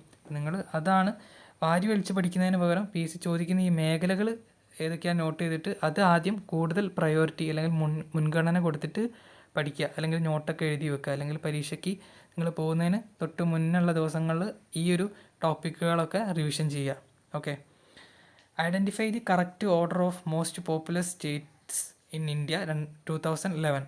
ഓക്കെ. 2011 സെൻസസ് പ്രകാരം ഇന്ത്യയിലെ ഏറ്റവും ജനസംഖ്യ കൂടിയ സ്റ്റേറ്റുകളുടെ ഓർഡർ, ഓക്കെ, കൂടിയതിൽ നിന്ന് കുറഞ്ഞതിലേക്ക് എഴുതാനാണ് പറയുന്നത്. അപ്പോൾ ഓപ്ഷൻ ബി ഏറ്റവും കൂടുതൽ എവിടെയാണ്? ഉത്തർപ്രദേശാണ്, പിന്നെ മഹാരാഷ്ട്രയിലാണ്, അതിനുശേഷം ബീഹാറും, പിന്നെ 4ാമത് വരുന്നതാണ് വെസ്റ്റ് ബംഗാൾ. ആ ഒരു ഓർഡർ ഓർത്തിരിക്കുക. Locations of 4 national parks in India is given. Identify the correct one. Okay. അപ്പോൾ ഇന്ത്യയിലെ പ്രധാനപ്പെട്ട നാഷണൽ പാർക്സും അത് ഏതൊക്കെ സംസ്ഥാനത്താണെന്നൊക്കെ നമ്മൾ നോക്കി വെക്കണം. എല്ലാം ഒന്നും പഠിക്കാൻ പറ്റില്ല, എന്നാലും കുറച്ച് പ്രധാനപ്പെട്ടത് നമ്മൾ പഠിക്കണം. അതിൽ തന്നെ ചിലപ്പം വാർത്താ പ്രാധാന്യമുള്ള ഏതെങ്കിലും നാഷണൽ പാർക്കൊക്കെ ഉണ്ടാവും. ഓക്കെ. ഇന്ന നാഷണൽ പാർക്കിൽ പുതിയ എന്തെങ്കിലും വന്നു, അല്ലെങ്കിൽ പുതിയ എന്തെങ്കിലും ഒരു സിസ്റ്റം കൊണ്ടുവന്നു, ടെക്നോളജി കൊണ്ടുവന്നു എന്നൊക്കെ പറഞ്ഞാൽ വാർത്താ പ്രാധാന്യം ഉണ്ടാവും. അപ്പോൾ ആ ഒരു നാഷണൽ പാർക്കൊക്കെ നിങ്ങൾ നോട്ട് ചെയ്ത് വെക്കുക. അങ്ങനെയാണ് പി എസ് സി ആ ഒരു നാഷണൽ പാർക്കിനെ പറ്റി പി എസ് സി ചോദിക്കുക. അല്ലാതെ എല്ലാ നാഷണൽ പാർക്കും പഠിച്ചു വെക്കണം എന്നല്ല അതിൻ്റെ അർത്ഥം. ഓക്കെ, അപ്പോൾ നിങ്ങൾ പത്രത്തിൽ അല്ലെങ്കിൽ കറണ്ട് അഫെയറിൻ്റെ ചാനലുകളൊക്കെ ഉണ്ടോ ടെലഗ്രാമിൽ, അപ്പോൾ അതിലൊക്കെ നോക്കിയിട്ട് നാഷണൽ പാർക്കും സെർച്ച് ചെയ്ത് നോക്കിയിട്ട് ലേറ്റസ്റ്റ് ന്യൂസുകൾ ഏതൊക്കെയാണെന്ന് നോക്കുക. അപ്പോൾ നമുക്ക് മനസ്സിലാവും ഏതൊക്കെ നാഷണൽ പാർക്കിനെ പറ്റിയിട്ടാണ് ന്യൂസുകൾ ലേറ്റസ്റ്റ് വന്നിട്ടുള്ളത് എന്നുള്ളത്. ഓക്കെ, അപ്പോൾ അത് പഠിച്ചു വെക്കുക ഏതൊക്കെ സംസ്ഥാനത്താണെന്നുള്ളത്. അല്ലെങ്കിൽ ആ നാഷണൽ പാർക്കിൻ്റെ പ്രത്യേകതകൾ എന്തെങ്കിലും ഉണ്ടെങ്കിൽ, അല്ലെങ്കിൽ ഏതെങ്കിലും പ്രത്യേക ജീവിക്ക് വേണ്ടിയിട്ടോ അങ്ങനെ എന്തെങ്കിലുമൊക്കെ ആണെങ്കിൽ അതും കൂടി ഒന്ന് ഓർത്തിരിക്കുക. അപ്പോൾ ഇവിടെ ഓപ്ഷൻ എ ആണ് ഗ്രേറ്റ് ഹിമാലയൻ നാഷണൽ പാർക്ക്. അത് ഏത് സംസ്ഥാനത്താണ്? ഹിമാചൽ പ്രദേശ്. അടുത്തത് cardamom hill is located in which district of Kerala. അതായത് കേരളത്തിലെ ഏത് ജില്ലയിലാണ് കാർഡമം ഹിൽ, അതായത് ഏലമലയാണ് ഉദ്ദേശിക്കുന്നത് അല്ലേ. കാർഡമം എന്ന് പറയുമ്പോൾ ഏലം. അപ്പോൾ ഈ ഏലമല ഏത് ജില്ലയിലാണെന്നാണ് ചോദിക്കുന്നത്. നമുക്കറിയാം, ഊഹിക്കാൻ തന്നെ പറ്റും. ഏലം കൂടുതൽ കൃഷി ചെയ്യുന്ന ജില്ല ഏതാണ്? ഇടുക്കിയിലെ. The district in Kerala which receives least amount of rainfall. അതായത് കേരളത്തിലെ ഏറ്റവും മഴ കുറവ് ലഭിക്കുന്ന ജില്ല ഏതാണെന്നാണ് ചോദിക്കുന്നത്. അത് ഓപ്ഷൻ ഡി തിരുവനന്തപുരമാണ്. ഏറ്റവും കൂടുതൽ ഏതാണ്? അത് കോഴിക്കോട് ജില്ലയാണ്. Okay, the taluk in Kerala where black soil is found. അതായത് കറുത്ത മണ്ണ് കാണുന്ന കേരളത്തിലെ താലൂക്ക് ഏതാണെന്നാണ് ചോദിക്കുന്നത്. അത് ഓപ്ഷൻ ഡി ചിറ്റൂരാണ്. ഇപ്പോൾ ജില്ല ചോദിച്ചാൽ അപ്പോൾ ഏതായിരിക്കും? ചിറ്റൂർ ഏത് ജില്ലയിലാണ്? പാലക്കാട് അല്ലേ. പാലക്കാട് ജില്ലയിലാണ് കറുത്ത മണ്ണ് കാണുന്നത്, അല്ലെങ്കിൽ ചിറ്റൂർ താലൂക്കിലാണ് കറുത്ത മണ്ണ് കാണുന്നത്. Placer gold deposits occur in Kerala at. ഏതാണ് കറക്റ്റ് ആൻസർ? അതായത് ഈ ഗോൾഡിൻ്റെ നിക്ഷേപങ്ങൾ കാണുന്നത് എവിടെയാണെന്നാണ് ചോദിക്കുന്നത് കേരളത്തിൽ. Option A 1 and 2 only. അതായത് പുന്നപ്പുഴയുടെ തീരങ്ങളിലും കാണുന്നുണ്ട്, ചാലിയാർ പുഴേൻ്റെ തീരത്തും കാണുന്നുണ്ട്. ചാലിയാർ പുഴ നമ്മൾ കുറച്ചും കൂടി പലരും കേട്ടിട്ടുണ്ടാവും, പക്ഷേ ഈ പുന്നപ്പുഴ എന്നൊരു പേരും കൂടി നിങ്ങൾ ഓർത്തിരിക്കുക. Okay, ozone layer is present in which zone of atmosphere. Ozone layer ഏത് ലെയറിലാണുള്ളത്? ഓപ്ഷൻ ബി സ്ട്രാറ്റോസ്ഫിയറിലാണ് അല്ലേ. Which is not a greenhouse gas. Okay, ഹരിതഗൃഹവാതകം അല്ലാത്തത് ഏത് എന്നാണ് ചോദിച്ചിട്ടുള്ളത്. Option D dinitrogen pentoxide. അതല്ല. ഓക്കെ, അപ്പോൾ നമ്മൾ പഠിച്ചു വെക്കേണ്ട എന്താണ്? ഹരിതഗൃഹവാതകങ്ങൾ ഏതൊക്കെയാണെന്നുള്ളൊരു 4 എണ്ണമെങ്കിലും നമ്മൾ പഠിച്ചു വെക്കണം. PSC എപ്പോഴും ചോദിക്കുന്ന ഒരു കാര്യമാണ്. ഏതൊക്കെയാണത്? ഏറ്റവും ആദ്യം കാർബൺ ഡൈ ഓക്സൈഡ് ആണെന്നുള്ളത് ഓർത്തിരിക്കുക, അത് ഇതിൽ കൊടുത്തിട്ടില്ല. പിന്നെ രണ്ടാമത് ക്ലോറോ ഫ്ലൂറോ കാർബൺ അല്ലെങ്കിൽ CFC എന്ന് ചിലപ്പോൾ ഷോർട്ടാക്കിയിട്ടും തരാം, അത് ഓർത്തിരിക്കണം. പിന്നെ മൂന്നാമത്തേത് വാട്ടർ വേപ്പർ അല്ലെ, ജലബാഷ്പം. പിന്നെ നാലാമത്തേത് മീഥൈൻ, അതും വിട്ടുപോരുത്, മീഥൈൻ. അപ്പോൾ ഈ 4 എണ്ണം carbon dioxide, CFC, water vapour, methane, ഈ 4 എണ്ണമാണ് പ്രധാനമായിട്ടും ഈ ഹരിതഗൃഹവാതകങ്ങളായിട്ട് PSC ചോദിക്കാറുള്ളത്. അടുത്തത് which of the following is an example of igneous rock. അതായത് ആഗ്നേയശിലകളാണ് ചോദിച്ചിട്ടുള്ളത്. അതിൻ്റെ എക്സാമ്പിൾ, ഉദാഹരണം ഏതാണ്? ഓപ്ഷൻ ബി ഗ്രാനൈറ്റ് ആണ്. അപ്പോൾ ഈ ശിലകളെല്ലാം നിങ്ങൾ പഠിച്ചു വെക്കണം. 3 തരം ശിലകളുണ്ട് പ്രധാനമായിട്ടും. അതിൻ്റെ ഉദാഹരണങ്ങളൊക്കെ പഠിച്ചു വെക്കണം, അല്ലെങ്കിൽ അതിൻ്റെ പ്രത്യേകതകൾ പഠിച്ചു വെക്കണം. Okay, which among the following is A kharif crop അല്ലേ. പ്രധാനമായിട്ട് 3 തരം വിളകളാണുള്ളത് അല്ലേ. ഖാരിഫ്, റാബി, പിന്നെ സൈദ് അല്ലേ. അപ്പോൾ അതിൻ്റെ 3 എണ്ണത്തിൻ്റെ ഉദാഹരണമാണ് ഏറ്റവും പ്രധാനമായിട്ട് നിങ്ങൾ ആദ്യം പഠിച്ചു വെക്കേണ്ടത്. പിന്നെ അതിൻ്റെ വിളവെടുപ്പും വിളയിറക്കൽ കാലഘട്ടമൊക്കെ പഠിച്ചു വെക്കണം. അപ്പോൾ ഇവിടെ ഖാരിഫ് വിളയ്ക്ക് ഉദാഹരണം ഏതാണ്? മെയ്സ്, ചോളം അല്ലേ. ചോളം ഒരു ഖാരിഫ് വിളയാണ് എന്നുള്ളത് ഓർത്തിരിക്കുക. അടുത്തത് name the headquarters of western railway. ഈ പടിഞ്ഞാറൻ റെയിൽവേ സോണിൻ്റെ ഹെഡ് ക്വാർട്ടേഴ്സാണ് ചോദിക്കുന്നത്. അപ്പോൾ നമുക്കറിയാം ഇന്ത്യയിൽ 18ഓളം റെയിൽവേ സോണുകളുണ്ട്. അപ്പോൾ ഈ 18ഓളം റെയിൽവേ സോണുകൾ അതിൻ്റെ പേരുകൾ പഠിക്കണം. അതിൻ്റെ കൂടെ അതിൻ്റെ ഹെഡ് ക്വാർട്ടേഴ്സ് എവിടെയാണെന്നുള്ള ആ സ്ഥലത്തിൻ്റെ പേരും പഠിക്കണം. ഓക്കെ, അപ്പോൾ വെസ്റ്റേൺ റെയിൽവേൻ്റെത് എവിടെയാണ്? ചർച്ച് ഗേറ്റ്, മുംബൈ ആണെന്നുള്ളത് ഓർത്തിരിക്കുക, അല്ലെങ്കിൽ മുംബൈ ചർച്ച് ഗേറ്റ്. ഓക്കെ, അടുത്തത് Chris under ministry of railway stands for. Okay, ഈ ക്രിസിൻ്റെ ഫുൾ ഫോമാണ് ചോദിക്കുന്നത്. ഓക്കെ, അപ്പോൾ ഇത് ഈ റെയിൽ ഗതാഗതവുമായി ബന്ധപ്പെട്ട ഒരു ചോദ്യമായതുകൊണ്ട് എടുത്തിട്ടതാണ്. Option B centre for railway information system. അതാണ് ഈ ക്രിസിൻ്റെ full form, centre for railway information system. അടുത്തത് ഈ 2 ചോദ്യങ്ങളും എടുത്തിട്ടത് എന്താ വെച്ചിട്ടുണ്ടെങ്കിൽ ഈ ഒരു ചോദ്യവും ഉത്തരമല്ല പ്രധാനം. അതിൽ ആ ചോദ്യത്തിലുള്ള 2 ടോപ്പിക്കുകളുണ്ട്. ഓക്കെ, 2 നിയമങ്ങളുണ്ട്. ആ നിയമങ്ങളും അതിൻ്റെ വർഷം നിങ്ങൾ പഠിച്ചു വെക്കണം. Okay, under air act 1981. Okay, അതായത് വായുമലിനീകരണ നിയമമായിട്ട് ബന്ധപ്പെട്ടിട്ടുള്ളൊരു ചോദ്യമാണ്. അപ്പോൾ അതിൻ്റെ വർഷം ഓർത്തിരിക്കുക, 1981 ആണെന്നുള്ളത്. പിന്നെ അടുത്തത് രണ്ടാമത്തെ ചോദ്യത്തിനകത്ത് wildlife protection act 1972. Okay, അതായത് വന്യജീവി സംരക്ഷണ നിയമം 1972 ആണെന്നുള്ളത് ഓർത്തിരിക്കുക. ഓക്കെ, ഇതുപോലെ പരിസ്ഥിതിയായി ബന്ധപ്പെട്ട് കുറേ നിയമങ്ങളുണ്ട്. അപ്പോൾ നിങ്ങൾക്ക് അറിയുന്നത് നിങ്ങൾ കമൻറ്റ് ചെയ്യുക. അപ്പം അല്ലെങ്കിൽ നിങ്ങൾ ഇത് നോട്ട് ചെയ്ത് വെക്കുക, ഈ പരിസ്ഥിതിയുമായിട്ട് ബന്ധപ്പെട്ടുള്ള നിയമങ്ങൾ. എന്നിട്ട് ഇതുമായിട്ട് കുറച്ച് പറ്റാവുന്നതൊക്കെ കളക്ട് ചെയ്ത് വെക്കുക. അല്ലെങ്കിൽ പ്രീവിയസിലൊക്കെ നിങ്ങൾ നോക്കിയിട്ടുണ്ടെങ്കിൽ കുറേ കാണാൻ പറ്റും ഇതുപോലത്തെ നിയമങ്ങളെ പറ്റിയിട്ടുള്ള ചോദ്യങ്ങൾ. അത് പ്രത്യേകിച്ച് അതിൻ്റെ വർഷമാണ് നിങ്ങൾ പഠിച്ചു വെക്കേണ്ടത്. നിയമത്തിനെ പറ്റി കൂടുതലൊന്നും പഠിക്കേണ്ട.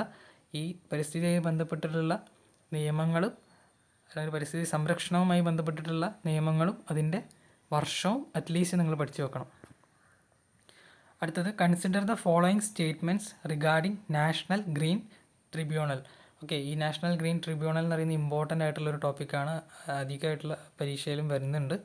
ഓക്കെ, അപ്പം ഇത് സ്റ്റേറ്റ്മെൻ്റ് ആൻസും അധികം ചോദിച്ച് കാണാറുള്ളത്. അപ്പോൾ ഇവിടെ ഉത്തരം വരുന്നത് സി ആണ്. Only 2 and 4 are correct. 2 എന്താണെന്ന് നോക്കാം. The chairperson of NGT is shall be A retired judge of supreme court of India. അപ്പോൾ ഈ ട്രിബ്യൂണലിൻ്റെ ചെയർമാൻ എന്ന് പറയുന്നത് ആരായിരിക്കണം? സുപ്രീം കോർട്ടിൽ നിന്നും വിരമിച്ചിട്ടുള്ള ഒരു ജഡ്ജ് ആയാൽ മതി. ഓക്കെ, ചീഫ് ജഡ്ജ് ആണെന്ന് പറയുന്നില്ല, വെറും ജഡ്ജ് ആയാൽ മതി എന്നാണ് പറയുന്നത്. അപ്പോൾ അതൊക്കെ ഓർത്തിരിക്കണം. അതൊക്കെ PSC അങ്ങോട്ട് കൺഫ്യൂസ് ആയിട്ട് ചോദിക്കും, ചീഫ് ജഡ്ജ് ആണോ ജഡ്ജ് ആണോ എന്നൊക്കെ. അടുത്തത് 4ാമത്തൊന്ന് ശരിയാണെന്ന് പറഞ്ഞു അല്ലേ. There shall be minimum 10 and maximum 20 judicial members in NGT. Okay, അപ്പോൾ അവിടെ മിനിമം 10 അല്ലെങ്കിൽ മാക്സിമം 20 വരെ ജുഡീഷ്യൽ മെമ്പേഴ്സ് ഉണ്ട് എന്നാണ് പറയുന്നത് ഈ NGT-നത്. അത് എടുത്ത് പറയുന്നുണ്ട്, ജുഡീഷ്യൽ മെമ്പേഴ്സ്. അപ്പോൾ നമ്മൾ വിചാരിക്കരുത് മെമ്പേഴ്സ് 10 മുതൽ 20 വരെയാണെന്നുള്ളത്. അങ്ങനെയല്ല പറഞ്ഞത്. ജുഡീഷ്യൽ മെമ്പേഴ്സും ഉണ്ട്, നോൺ ജുഡീഷ്യൽ മെമ്പേഴ്സും ഉണ്ട്.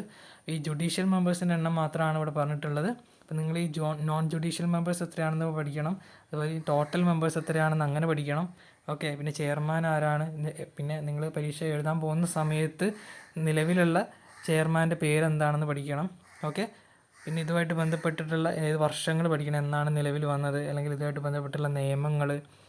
ഓക്കെ, അല്ലെങ്കിൽ ഈ ഗ്രീൻ ട്രിബ്യൂണലിൽ ചിലപ്പോൾ ഏതെങ്കിലും ഈ അടുത്ത് നടന്നിട്ടുള്ള എന്തെങ്കിലും പരിസ്ഥിതി പ്രശ്നമൊക്കെ ആയിട്ട് ബന്ധപ്പെട്ടിട്ട് ഫൈനൊക്കെ ഇടാറുണ്ട് ഓരോ സ്ഥാപനങ്ങൾക്കൊക്കെ. ഓക്കെ, ഗവൺമെൻറ് സ്ഥാപനങ്ങൾക്കൊക്കെ ഫൈൻ ഇടാറുണ്ട് അല്ലേ. അപ്പോൾ ഈ ഫൈനൊക്കെ ഏത് സ്ഥാപനത്തിനാണ് ഇട്ടത്, എന്ത് പ്രശ്നം കൊണ്ടാണ് ഇട്ടത്, എത്രയാണ് ഫൈൻ ഇട്ടത്, അതൊക്കെ പഠിച്ചു വെക്കണം. അടുത്തത്, ഇന്ത്യ ദേശീയ ബഹിരാകാശ ദിനമായി ആചരിക്കാൻ തീരുമാനിച്ച ദിവസം ഏത്?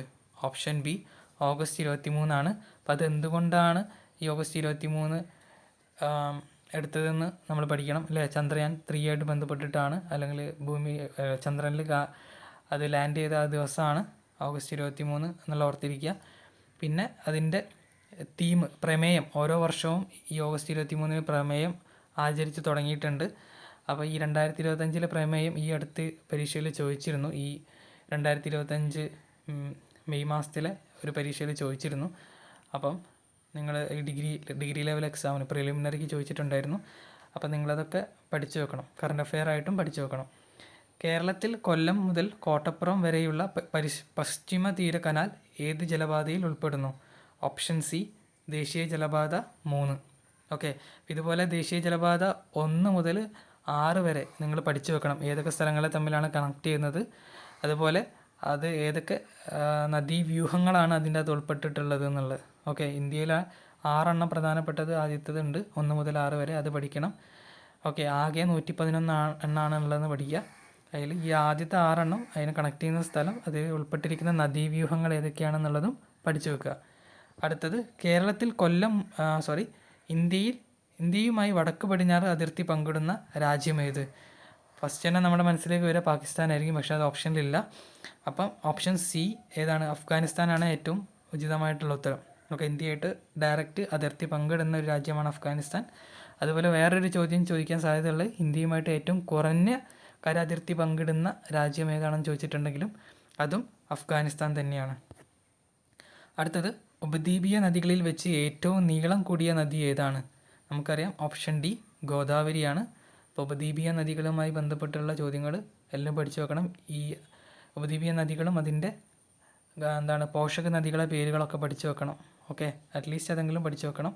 പിന്നെ അതിൻ്റെ അകത്തുള്ള ഡാമുകൾ, മറ്റ് ജലവൈദ്യുത പദ്ധതികളെ പേരുകളൊക്കെ ഉണ്ട്, അതും പഠിച്ചു വെക്കാൻ പറ്റുന്നിടത്തോളം പഠിച്ചു വെക്കണം. പടിഞ്ഞാറൻ തീരസമതലവുമായി ബന്ധമില്ലാത്ത പ്രസ്താവനകളേവ? ഓപ്ഷൻ ബി 2ഉം 3ഉം ആണ് പറയുന്നത് ബന്ധമില്ലാത്തത്. അപ്പോൾ ബന്ധമുള്ളത് ഏതൊക്കെയാണെന്ന് നമുക്ക് ആദ്യം നോക്കാം. പടിഞ്ഞാറൻ തീരസമതലം എന്ന് പറയുമ്പോൾ നമ്മുടെ കേരളത്തിൻ്റെ ആ ഒരു തീരസമതലമാണ് ഉദ്ദേശിക്കുന്നത്. അവിടെ കായലുകളും അഴിമുഖങ്ങളും കാണപ്പെടുന്നു, അത് ശരിയാണ്. 4മത്തേത് അറബിക്കടലിനും പശ്ചിമഘട്ടത്തിനും ഇടയിലാണ് കാണപ്പെടുന്നത്, അതും ശരിയാണ്. അപ്പം ഡെൽറ്റ രൂപീകരണം നടക്കുന്നത് എവിടെയാണ്? അത് കിഴക്കൻ തീരസമതലത്താണ്, അതായത് തമിഴ്നാട്, ആന്ധ്രാപ്രദേശ് ആ ഭാഗത്താണ്. താരതമ്യേന വീതി കൂടുതലുള്ളത് ഏതിനാണ്? കിഴക്കൻ തീരസമതലത്തിനാണ്. നമ്മുടെ കേരളത്തിൻ്റെ ഈ പടിഞ്ഞാറൻ തീരസമതലത്തിന് വീതി കുറവാണെന്നുള്ളത് ഓർത്തിരിക്കുക. ഇത് PSC എപ്പോഴും ചോദിക്കാറുണ്ട്. ഈ പടിഞ്ഞാറൻ അല്ലെങ്കിൽ കിഴക്കൻ തീരസമതലങ്ങൾ തമ്മിലുള്ള വ്യത്യാസങ്ങൾ അങ്ങോട്ടും ഇങ്ങോട്ടും സ്റ്റേറ്റ്മെൻ്റൊക്കെ ആയിട്ട് ചോദിക്കാറുണ്ട്, പഠിച്ചു വെക്കുക. അത് നമ്മുടെ SCERT-യിലുള്ള ഒരു ടേബിൾ തന്നെ ഉണ്ട്, SCERT-യിൽ തന്നെ ഉണ്ട് ഈ ഒരു പോയിൻറ്റ്സൊക്കെ. അടുത്തത്, ഇന്ത്യയിൽ റെയിൽ ഗതാഗതം ആരംഭിച്ച വർഷം ഏത്? ഓപ്ഷൻ എ 1853 അപ്പോൾ ഈ ഒരു വർഷം മാത്രം പോരാ, അതിൻ്റെ കൂടെ മാസവും ഡേറ്റും ചിലപ്പം ചോദിക്കാറുണ്ട്. അപ്പോൾ അതും കൂടി നിങ്ങൾ കണ്ടെത്തിയിട്ട് പഠിക്കുക, അറിയുന്നവർ കമൻറ്റ് ചെയ്യുക. ഓക്കെ, അപ്പോൾ ഇന്ത്യയിലെ റെയിൽ ഗതാഗതം ആരംഭിച്ച വർഷം പറയുമ്പോൾ നമ്മൾ എന്താണ് കേരളത്തിലെ ആദ്യത്തെ റെയിൽ ഗതാഗതം ആരംഭിച്ച വർഷവും സ്ഥലങ്ങളൊക്കെ പഠിക്കണം. ഓക്കെ, അതേമാതിരി ഇന്ത്യയിലെ വർഷം മാത്രമാണ് ഇവിടെ ചോദിച്ചത്, അത് ബന്ധിപ്പിക്കുന്ന സ്ഥലവും നമ്മൾ പഠിക്കണം. ഓക്കെ, അതൊക്കെ PSC ചോദിക്കാറുണ്ട്. അടുത്തത്, ഇന്ത്യയിലെ ഏറ്റവും വലിയ കൽക്കരിപ്പാടം ഏത്? Option D ജാറിയാണ്. ഓക്കെ, അത് നിങ്ങൾ പഠിച്ചു വെക്കണം, ഇടയ്ക്കിടയ്ക്ക് ചോദിക്കുന്ന ഒരു ചോദ്യമാണ്. ഏറ്റവും വലിയ കൽക്കരിപ്പാടം ജാറിയ. പിന്നെ ജാറിയ ഏത് സംസ്ഥാനത്താണെന്ന് ചോദിക്കാറുണ്ട്. എവിടെയാണ്? ജാർഖണ്ഡിലാണ്. ഓക്കെ, ആ പേരിൽ തന്നെ ഉണ്ട് അല്ലേ, ജാർഖണ്ഡിലാണ് ജാറിയ ഉള്ളത്.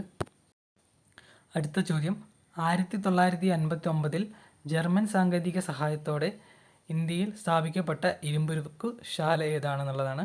Option B Hindustan steel limited, Rourkela. Okay, അപ്പോൾ റൂർക്കലയാണ് ജർമ്മൻ സാങ്കേതിക വിദ്യയുടെ സഹായത്തോടെ സ്ഥാപിച്ച ഇരുമ്പുരുക്കുശാല 1959. ഇതുപോലെ ബാക്കി ഓപ്ഷനിലുള്ള ഇരുമ്പുരുക്കുശാലകളും ഇമ്പോർട്ടൻ്റ് ആണ്. അതൊക്കെ ഈ 4 അല്ലെങ്കിൽ ഏത് സംസ്ഥാനത്താണെന്നുള്ളത് നിങ്ങൾ പഠിക്കണം, ഏത് വർഷമാണെന്നുള്ളത് പഠിക്കണം, പിന്നെ ഏത് രാജ്യത്തിൻ്റെ സഹായത്തോട് കൂടിയിട്ടാണ് ഈ ഇരുമ്പുരുക്കുശാലകളൊക്കെ നിർമ്മിച്ചതെന്നും നമ്മൾ പഠിക്കണം. അടുത്തത്, കരിമ്പ്. ഇതൊക്കെ SCERT-യിലുള്ള ടേബിളിൽ നിന്ന് വരുന്ന ചോദ്യങ്ങളാണ്.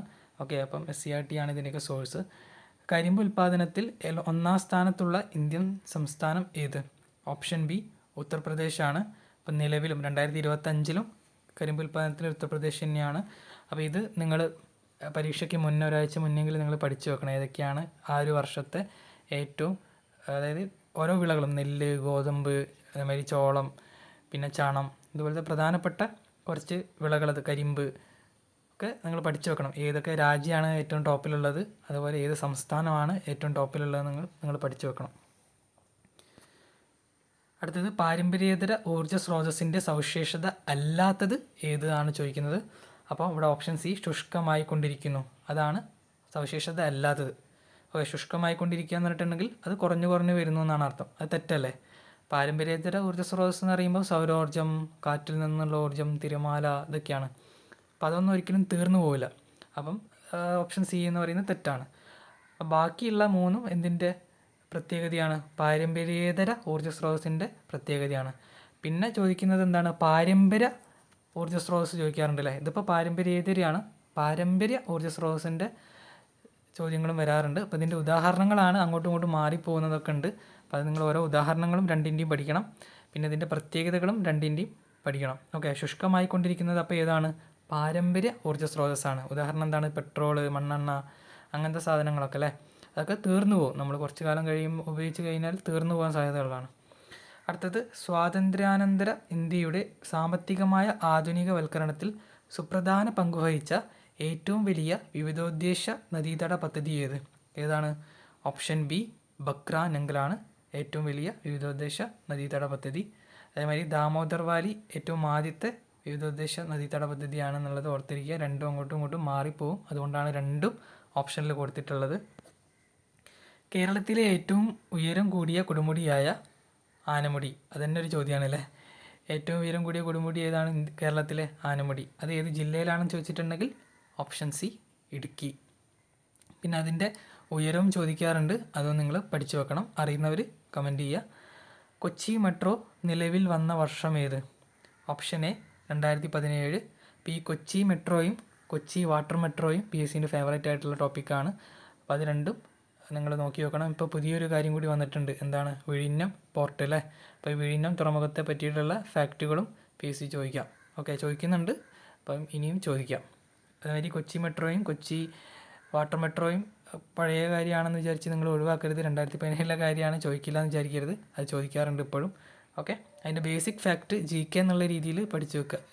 ഏത് വർഷമാണ് ഉദ്ഘാടനം ചെയ്തത്, പിന്നെ അത് ആരാണ് അതിൻ്റെ നിർമ്മാണം, അങ്ങനത്തെ കുറച്ച് കാര്യങ്ങളുണ്ട്. ആരാണ് ഉദ്ഘാടനം ചെയ്തത്, അങ്ങനത്തെ കുറച്ച് ബേസിക് കാര്യങ്ങൾ, എന്നാണ് ഉദ്ഘാടനം ചെയ്തത് എന്നൊക്കെ ചോദിക്കാം.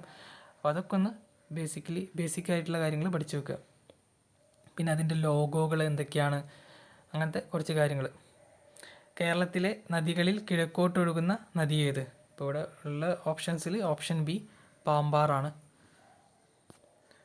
അടുത്തത്, പൊന്നാനി തുറമുഖം ഏത് നദിയുടെ അഴിമുഖത്ത് സ്ഥിതി ചെയ്യുന്ന മത്സ്യബന്ധന തുറമുഖമാണ്? Option C Bharathapuzha. ഓക്കെ, അപ്പം നദികൾ പഠിക്കണം, അതിലുള്ള അണക്കെട്ടുകൾ പഠിക്കണം, ജലവൈദ്യുത പദ്ധതികൾ പഠിക്കണം, പിന്നെ അതുപോലെ തുറമുഖങ്ങൾ, ഏതൊക്കെ തുറമുഖങ്ങളുടെ പേര് പഠിക്കണം, ഏതൊക്കെ നദിയിലാണ് എന്നുള്ളത് പഠിക്കണം. ഓക്കെ, അടുത്തത്, കേരളത്തിൽ ബ്രിട്ടീഷുകാർ നിർമ്മിച്ച ആദ്യത്തെ റെയിൽപാത ഏത്? ഓപ്ഷൻ ബി ബേപ്പൂർ മുതൽ തിരൂർ വരെ. ഇതാണ് നമ്മൾ നേരത്തെ പറഞ്ഞില്ലേ, നേരത്തെ ഇന്ത്യയിലെ വർഷമാണ് ചോദിച്ചത്, ഇതിപ്പോൾ കേരളത്തിലെ സ്ഥലമാണ് ചോദിച്ചത് കണക്ട് ചെയ്യുന്നത്. അപ്പോൾ ഇതിൻ്റെ വർഷവും നിങ്ങൾ അറിയുന്നവർ കമൻറ്റ് ചെയ്യുക. ഓക്കെ, ഇതൊക്കെ നിങ്ങൾ പഠിച്ചു വെക്കണേ. ഇതിൻ്റെ വർഷം മാത്രം പോരാ, ദിവസവും മാസവും ഡേറ്റും വേണം. ഓക്കെ, കേരളത്തിലെ ആധുനിക വ്യവസായങ്ങളുടെ വളർച്ചയെ ത്വരിതപ്പെടുത്തിയ പള്ളിവാസൽ ജലവൈദ്യുത പദ്ധതി സ്ഥിതി ചെയ്യുന്നത് ഏത് ജില്ലയിലാണ്? ഓപ്ഷൻ ഡി ഇടുക്കി അല്ലേ. ഈ പള്ളിവാസൽ ജലവൈദ്യുത പദ്ധതി വളരെ ഇമ്പോർട്ടൻ്റ് ആണ്. കേരളത്തിലെ ആദ്യത്തെ ജലവൈദ്യുത പദ്ധതിയാണ് അല്ലേ, 1940. അപ്പോൾ ഈ ജലവൈദ്യുത പദ്ധതികളൊക്കെ പഠിക്കണം. അതൊക്കെ ഏത് ജില്ലയിലാണെന്നുള്ളത് പഠിക്കുക, പ്രധാനപ്പെട്ടതൊക്കെ. പിന്നെ അത് ഏതൊക്കെ പുഴയിലാണെന്നുള്ളതും പഠിച്ചു വെക്കണം. വംശനാശം സംഭവിച്ചുകൊണ്ടിരിക്കുന്ന വരയാടുകളെ സംരക്ഷിക്കുന്ന കേരളത്തിലെ ദേശീയ ഉദ്യാനം ഏത്? Option D Eravikulam. ദേശീയ ഉദ്യാനം എന്ന് പറഞ്ഞാൽ നാഷണൽ പാർക്ക് അല്ലേ. ഏതാണ്? ഇരവികുളം. കേരളത്തിലെ ഏറ്റവും വലിയ കായൽ ഏതാണ്? ഓപ്ഷൻ എ വേമ്പനാട്ട് കായലാണ്. അതുമാതിരി കായലുമായിട്ട് ബന്ധപ്പെട്ട് കുറേ ചോദ്യങ്ങൾ PSC ചോദിക്കാറുണ്ട്, പഠിച്ചു വെക്കുക. കേരളത്തിൻ്റെ സ്വപ്ന പദ്ധതിയായ വിഴിഞ്ഞം തുറമുഖം ഏത് താലൂക്കിലാണ് സ്ഥിതി ചെയ്യുന്നത്? അല്ലേ, നമ്മൾ നേരത്തെ പറഞ്ഞു വിഴിഞ്ഞം തുറമുഖം ഒരു ഇമ്പോർട്ടൻ്റ് ആയിട്ടുള്ള മേഖലയാണ്. Option B Neyyattinkara. പിന്നെ അതിൻ്റെ ഒരു കോഡുണ്ട്. ഓക്കെ, ആ കോഡ് പഠിച്ചു വെക്കണം. തുറമുഖത്തിൻ്റെ കോഡുണ്ട്. പിന്നെ അവിടുത്തെ MLA ആരാണെന്ന് ചോദിച്ചിട്ടുണ്ട്. പിന്നെ അവിടെ ആദ്യം വന്ന ഷിപ്പ് ഏതാണ്, പിന്നെ അങ്ങനത്തെ കുറേ കാര്യങ്ങളുണ്ട്, ഫാക്റ്റുകളുണ്ട്. ഉദ്ഘാടനം ചെയ്തതെന്നാണ്. ഓക്കെ, ഇതൊക്കെ നിങ്ങൾ പഠിച്ചു വെക്കണം. പിന്നെ കരാർ ഏറ്റെടുത്തത് ഏത് കമ്പനിയാണ്? ഓക്കെ, അടുത്തത്, ഏറ്റവും കൂടുതൽ ചണം ഉൽപ്പാദിപ്പിക്കുന്ന രാജ്യം. അപ്പോൾ ഇവിടെ ഈ ഒരു ചോദ്യം PSC ഡിലീറ്റ് ചെയ്തിട്ടുണ്ട്. പക്ഷേ ഞാൻ ഇത് കൊണ്ടുവന്നതെന്ന് വെച്ചിട്ടുണ്ടെങ്കിൽ അങ്ങനത്തെ ചോദ്യങ്ങൾ ചോദിക്കാറുണ്ട്. ഓക്കെ, സംസ്ഥാനം ഏറ്റവും കൂടുതൽ ചണം ഉൽപ്പാദിപ്പിക്കുന്ന സംസ്ഥാനം ചോദിക്കാം, അല്ലെങ്കിൽ രാജ്യം ചോദിക്കാം. അടുത്തത്, കലാമിൻ ഏത് ലോഹത്തിൻ്റെ അയിരാണ്? Option D സിങ്കാണ്. അപ്പോൾ ഈ അയിരുകൾ അല്ലെങ്കിൽ അതിൻ്റെ എന്താണ്, അത് ഏത് ലോഹത്തിൻ്റെയാണെന്നുള്ളത് കുറേ എണ്ണം ഉണ്ട്. അത് നിങ്ങൾ പഠിച്ചു വെക്കണം.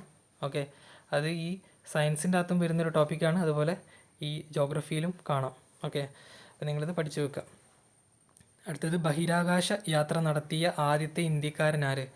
Option A Rakesh Sharma. പിന്നെ ഈ സുനിത വില്യംസ് ഒക്കെ ഇമ്പോർട്ടൻ്റ് ആണ്. ഈ അടുത്ത് കുറേ വാർത്താ പ്രാധാന്യമൊക്കെ ഉള്ളതുകൊണ്ട് അവരുമായിട്ട് ബന്ധപ്പെട്ടുള്ള കുറേ ചോദ്യങ്ങൾ ചോദിക്കാം. ഈ 2025 മെയ്യിൽ നടന്ന ഡിഗ്രി പ്രിലിംസ് സ്റ്റേജ് 1-ലും സുനിത വില്യംസിനെയൊക്കെ പറ്റിയിട്ട് ചോദിച്ചിട്ടുണ്ടായിരുന്നു. ഓക്കെ, പാരമ്പര്യേതര ഊർജ്ജ സ്രോതസ്സിന് ഉദാഹരണം ഏത്? അല്ലേ, ഇത് നമ്മൾ നേരത്തെ പറഞ്ഞൊരു ടോപ്പിക്കാണ്. പാരമ്പര്യേതര ഊർജ്ജ സ്രോതസ്സ് പറഞ്ഞിട്ടുണ്ടെങ്കിൽ എന്താണ്, ഒരിക്കലും തീരാത്ത ഊർജ്ജ സ്രോതസ്സുകളാണ്. ഏതൊക്കെയാണ്? ഓപ്ഷൻ എ 1, 2, കാറ്റ്, തിരമാല അല്ലേ.